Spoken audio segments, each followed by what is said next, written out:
give you guys like 2 more minutes.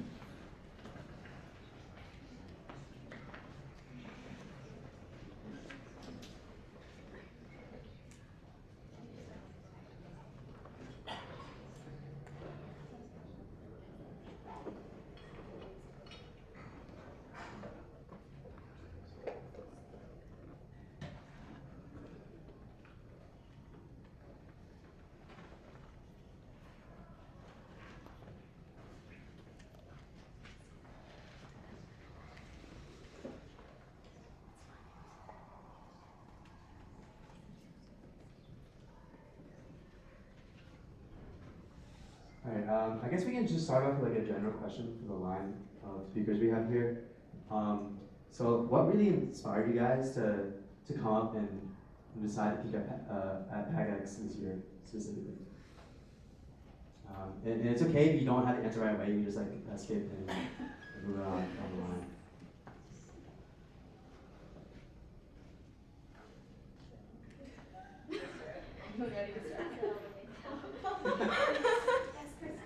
Hi. So what inspired me to like do PAACx this year? Okay, I got nominated. I don't know. I want to know who nominated me, but I think I've been finding a way. I've been thinking of ways to kind of synthesize everything that I've learned through like all of like everything that I've done in the last couple of years. And I thought this was like a good platform to kind of share my story and see if other people would want to learn from my story. Yeah, and I think I did my best to summarize all the things I learned. So yeah.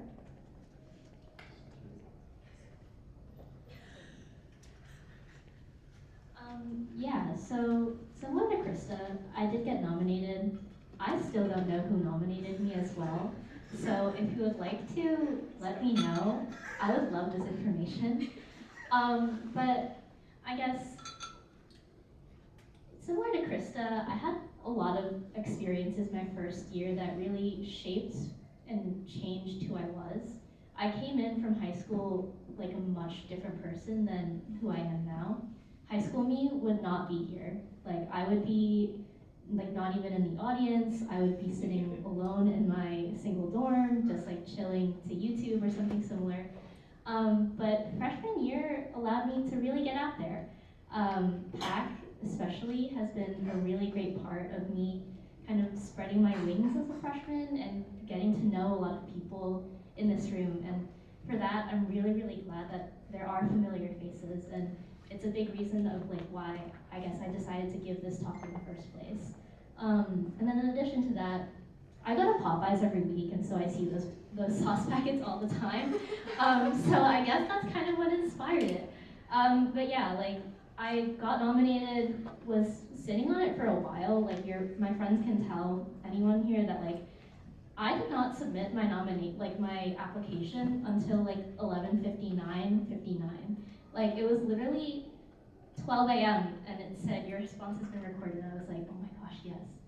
But yeah, that's what happened. So I also got nominated.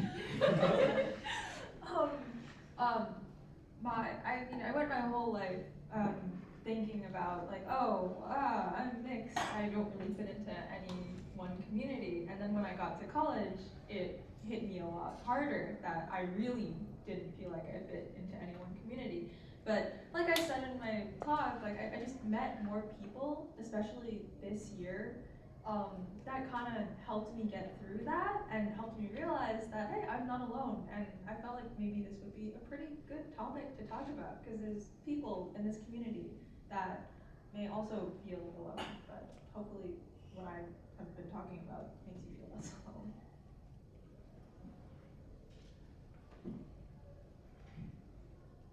I forgot my train of thought. But I kind of grew up similar to the way Sophia thinks, where I also felt like I didn't really have much to say or really a voice. So as I grew older and realized that maybe what I do have to say could be helpful to other people, it it was like exciting to think that maybe there was something that I could share, and this idea that I talked about was something that has been on my mind for a while, so I figured it just made sense.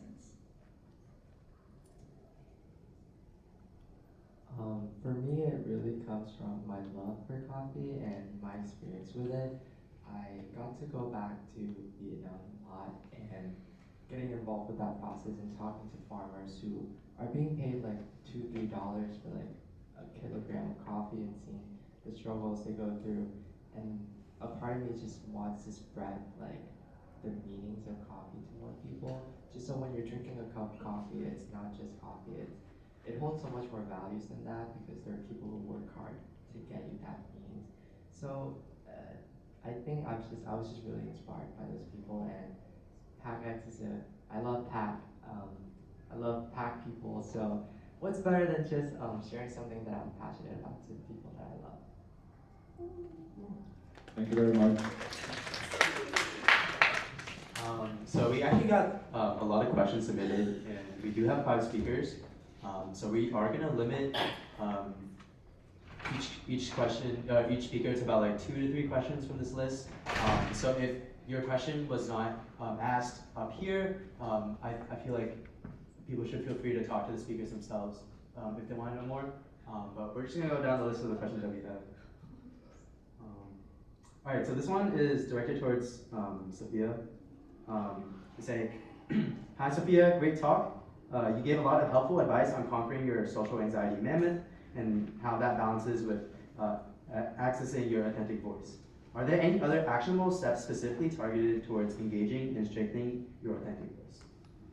Yeah, so thanks for the great question. I actually had a lot more things to say. Like I told you I had 3 things, and then I cut it down to 1 because I felt like I was running out of time. So I guess I can kind of list the 2 other things that I kind of listed, but didn't actually voice in my talk. So obviously the first one is to find where your mammoth's hiding. That one's pretty obvious. The tougher one is to oust the mammoth. I guess, honestly, I feel like Erin's way of voicing it was so much better than mine, because mine was a woolly mammoth and hers was the construct of cool. And I feel like literally, like, that just made a lot more sense. But there are certain moments where, you know, your mammoth is necessary. I feel like for a lot of my life, I definitely like had this facade on where like I didn't feel like I was truly being myself because I was so scared of upsetting other people or, you know, kind of just not fitting into this box that I had created for myself. And so my mammoth mainly existed there. I would definitely say like a great example of this is like my identity as a student. So for a lot of my life, I've been straight A's. I was really good in high school. And I felt really proud about that. It was a big part of my identity to be a good student and to have like achieved the things that I did. And when I got to Northeastern, that was like instantly demolished when I took intro to chemistry. That was so brutal. And so my identity as a student was like instantly shifted. And the mammoth really came out at that part and was like, are you even worthy to be here? Like, why did you even think you were a good student? You're gonna disappoint your mom so much. What will your friends even think of you that you got an A-? Like, there was a lot of like these things that were just floating in my head and made fall semester like really, really difficult for me. And so in spring semester, I finally learned how to just oust that mammoth. I struggled a lot, but honestly, like taking the time to divulge my identity from my ability to take tests took a lot of effort, but it's a great part of like college that you kind of get to like do these things and like, I guess, explore them in a safe space, because I feel like had I gone straight to the workforce, that would have been really, really bad. But yeah, one part is obviously to oust the mammoth. The other part is to be more in touch with your authentic voice. So like I said in my talk, for a while I thought that my authentic voice was like kind of diminished or had been underdeveloped. And a big reason for that was because I'm very much like a yes man person. I don't know if you guys know what a yes man is, but I basically say yes to everything without thinking about it. And this is a part of like my identity that kind of just is really shaped by the mammoth because I have always been so scared to like say no or voice another opinion that my automatic like response has always been yes. And so for a while, like especially during fall semester of freshman year, I felt like people kind of just saw me as like this blank slate, that like I was like some basic person, like a sim character in the background type of deal. And it took me a really long time to kind of just like learn to say other things than yes.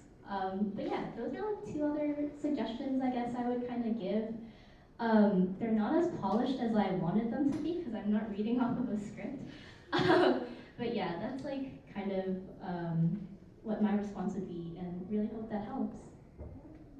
Thank you. The next question is for Kenny. Hi Kenny, do you have any recs for places to try cafe in Boston or brands for robusta beans / grounds to try?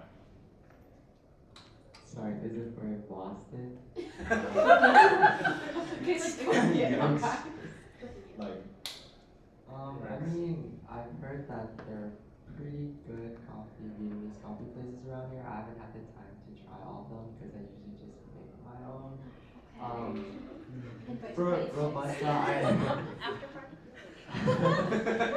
I know for Robusta, I don't know if you guys have heard of Queen Coffee Supply. She's one of the pioneer that really brings Vietnamese coffee to the media here in the US.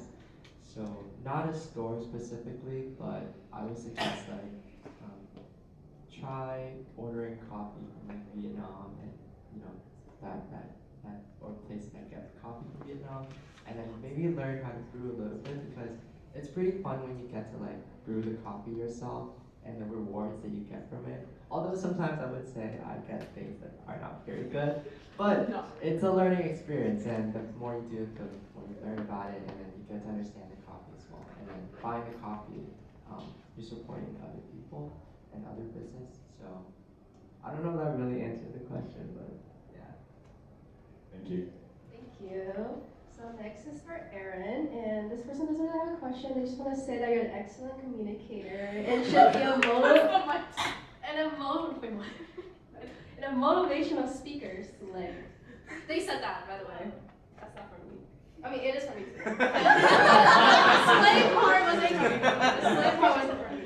Okay. Anyways, the question is, how do you have an FM mindset when getting to know new people?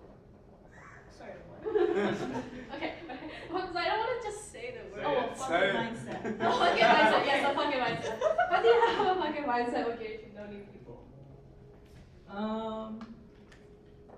I don't know. I don't really think about it that much. I kind of just turn my brain off and like hope that things end up okay. There have been a lot of times where like I will say something to someone and I don't, in my head, like I don't think anything of it, but then I realize I might have like offended them or like really weirded them out, and I'm like, oh shit, maybe I shouldn't have said that. But then like life moves on, and then they get to kind of understand the way I think and act, and they're like, okay, she didn't mean that personally, she's just weird, and it works out. So just be yourself. That's such a cop-out answer, but that's all I have.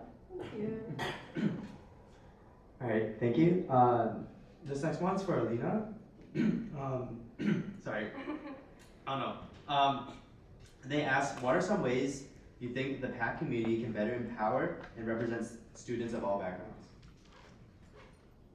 Well, like I said, I think just saying that people or everyone is welcome at certain events, having collaborations between underrepresented orgs in our community is a really great way to uplift those underrepresented communities. I said things like saying, hey, everyone is welcome. There are a lot of people that are mixed in this club. You should check it out, even if you feel like you wouldn't fit in. Are really, really important things. Like the amount of times I've had Barcata people tell me like there's so many mixed people in Barcata, please go. I'm like, oh, okay, I will try. I haven't gone around to it just because of time, but if I had time, I definitely would go to more Barcon events. Sidetrack, but yeah, I think just collaborating with other orgs is a really great way to kind of show other people other cultures. So hope that answers the question. Thanks, Alina. The next question is for Krista. What piece of advice would you give to someone who desires to find their path in being able to create some change within their community but don't really know where to start or how to start? And what you do, like where to go with career, hobbies, etc. That was a good part. It's a very long question. It doesn't have much to do with social justice or pressing issues. Basically, like, how to start. I think like, well, honestly, just like showing up to things, is like one way to start. Like, I didn't include this in my bio, but I'm also a songwriting minor, and like it doesn't really relate to like my actual major at all. But like there are ways to kind of connect like what you're interested in, like just with your hobbies and stuff, to like making change. But tangent aside, I think I would really just say this to like show up and then like take up space too when you do show up to things. Like don't just I understand like the recovering introvert, yeah, right? I understand like wanting to just like kind of observe at first, and then like you can also just it really just takes like saying hi to like one person and taking up space there, to kind of just learn ways to get involved, and then like also just like applying to things like Northeastern. They have a lot of paid fellowships, right? And then there are so many things that I want to apply to. And Power is just luckily one of those things that I like got myself to do. But there are so many like fellowships and like applications available, to like get involved. Like the one for whatever reason, the one at the top of my mind right now, there's like a climate justice fellowship that's being like offered. It's like a paid position with the Climate Action Lab, and like that's a thing. So if you're interested in environment and sustainability at all, it's probably a good opportunity. And like the things that you apply to don't even necessarily have to like line up with your major. Like I've signed up for Minuet, which is it's like a music group that goes to perform music at elderly homes, and I never got around to like showing up to there. But like again, emphasizing the point of like just showing up and being a body in like those spaces, and then asking questions. I think. I don't know. It's not as easy as it sounds. I know, but hopefully that answers the question. Thank you. Our next question is for Sophia. And they wonder what the pressure put on you by your parents says about them and their own authentic voices. Maybe they struggle to find their own authentic voices, which then passes on to you. Or it seems like many immigrant families have a culture of pressure to do better than the people before them, and maybe that anxiety is a negative consequence of that. What do you think? Yes. So for a very, very long time, I debated on whether or not to make my PAACx talk about kind of like nature versus nurture and how my parents influenced who I am today. Literally, it wasn't until like the hour before that I switched up my topic. So definitely hits close to home, but I would definitely say it plays a huge role. My parents, especially being immigrants from Vietnam, they immigrated in the war. A lot of that affects them to this day, and of course it passed down to me. And so I feel like the immigrant mentality is like a huge part of a lot of us, especially since most of us are probably like second or third generation Asians, who, still feel that kind of pressure to do better than your parents before you. There's always been like this huge kind of like not, well, yes, pressure, but also like this expectation that, you know, I would go farther than my parents. You know, like they both earned their bachelor's degrees, maybe I have to earn a graduate degree or, you know, become a doctor or a lawyer like every other stereotype. And, you know, that's a huge gap to fill. And then at the same time, being the eldest daughter meant caring for my brother, learning how to cook early at home, doing like a lot of things that, you know, a 14, 13-year-old wasn't really fit for at the time. And so I would definitely say it plays a huge role in yourself, but then it also plays a huge external factor as well. I still feel like, you know, my parents shaped me into who I am, and like that's a part of my identity and my authentic voice, but it's also a part of the mammoth. And so it's kind of nuanced. It's hard to kind of suss out, you know, what's authentic to you and what's an external pressure that your parents put onto you. And that's a journey that, you know, everyone's still on. I'm still on that journey. I think that, you know, kind of being able to separate yourself from your parents and what they want is a huge part of that. I would definitely say like being in college and being away from them has helped me kind of clarify to myself what I really want versus what my parents expect from me. And so I would definitely say like, you know, it's all about coming to terms with yourself versus what your parents want while still maintaining that good relationship. You know, I still have a good relationship with my mom, even though I've changed up my major like 3 bajillion times, and like, you know, I have done things that she probably wouldn't approve of, and these are all like learning moments that feel so sucky in the moment because damn, I have like definitely cried and been angry over like decisions that she's not agreed with, but you know, it's all a part of the learning process, and I feel like, you know, it's all about kind of separating what that means to you and kind of figuring out who you are versus who your parents want you to be. So yeah. Thank you. On a lighter note, what sauce did you get from McDonald's? Is that from Oh, McDonald's? Popeyes. Okay. I grabbed this sauce 20 minutes before the talk. So this one is Mardi Gras mustard. I normally go for sweet heat. Sweet heat is definitely the best one. Yes, I feel consensus. But I got Mardi Gras for this special occasion just because this was a crazy bold move by my standards. So it needed a crazy bold sauce to go with it. You can obviously tell that I'm a much more basic bitch than I have, you know, turned myself out to be, because I normally get sweet and sour from McDonald's. But I also really like honey mustard too. So I guess, I hope that answers your question. Hello, sweetie. So this one's for Kenny. It says, knowing that coffee is a big part of your culture and its history, are there any specific moments that you can think of where you felt more connected to your culture through it? And it's okay to take time to think. Can you repeat the question?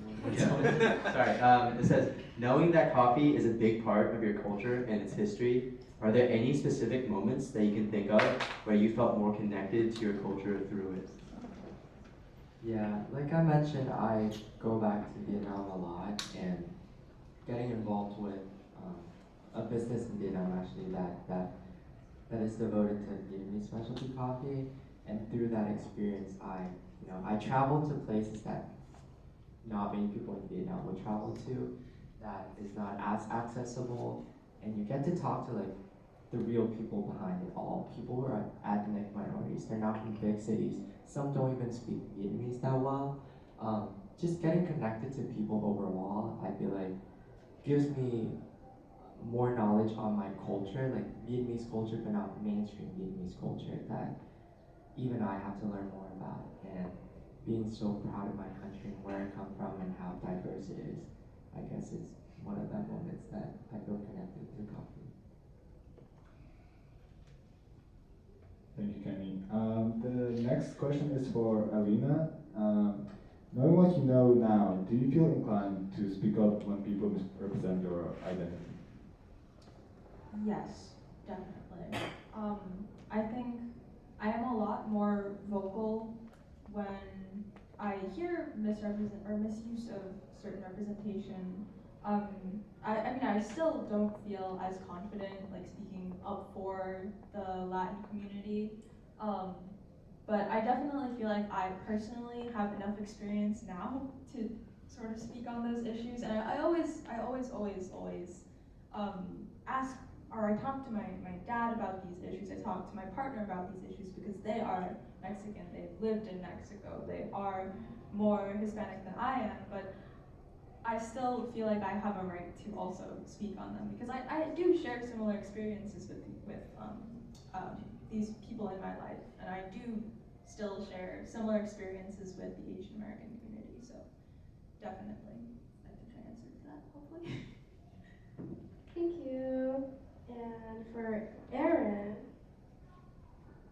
was there ever a time you didn't feel cool or you felt embarrassed? And what did you do to mitigate that feeling / separate that interaction from your self-worth?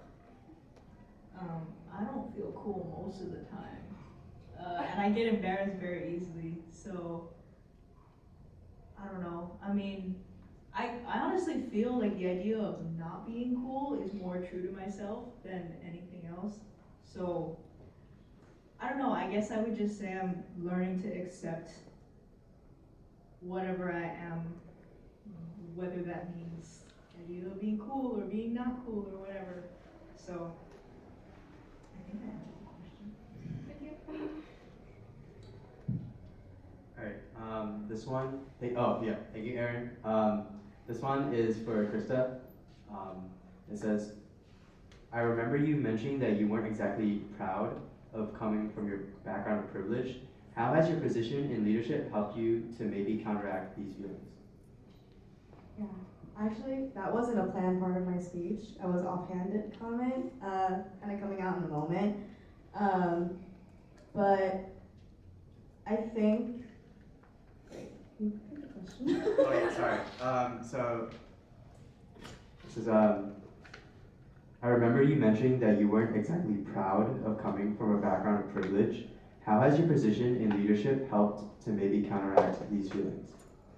Right, yeah. So I think, so like going to Northeastern is in itself, it's a privilege, and being able to like go to the school and pay for it and not have to worry about debt later on. That is such a big privilege and an honor.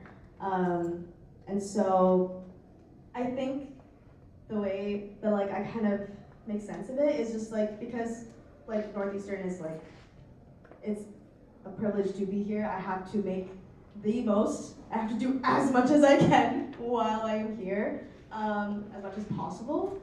And like, does that mean I like overextend myself a little bit? Yes, but I think like taking leadership opportunities has helped me recognize like, yeah, it's definitely helped me come to terms that like that I'm using my privilege of being at Northeastern as like an opportunity to like use the privilege that I do have for good, and like, you know, taking platforms like this to like educate and then inform, inspire maybe, and yeah, so privilege leading to opportunities to use my voice to uplift those that don't have as much privilege or don't have the same background that I do. Yeah. All right, thank you so much, Krista. And thank you to all the speakers today. That's unfortunately all the time we have for questions. But if you do have any more questions, please feel free to ask them. Can we just get a round of applause for all of you?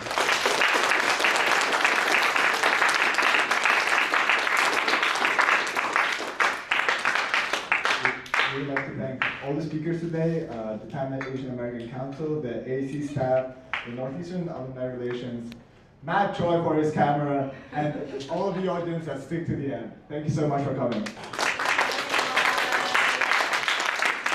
hope you all inspired by these speaks, and you guys should also be inspired to come to the AAC after party. See you there. Tonight. Shout out to Ben and Emily for making this happen, and Pat. I'll also follow Emily on Instagram.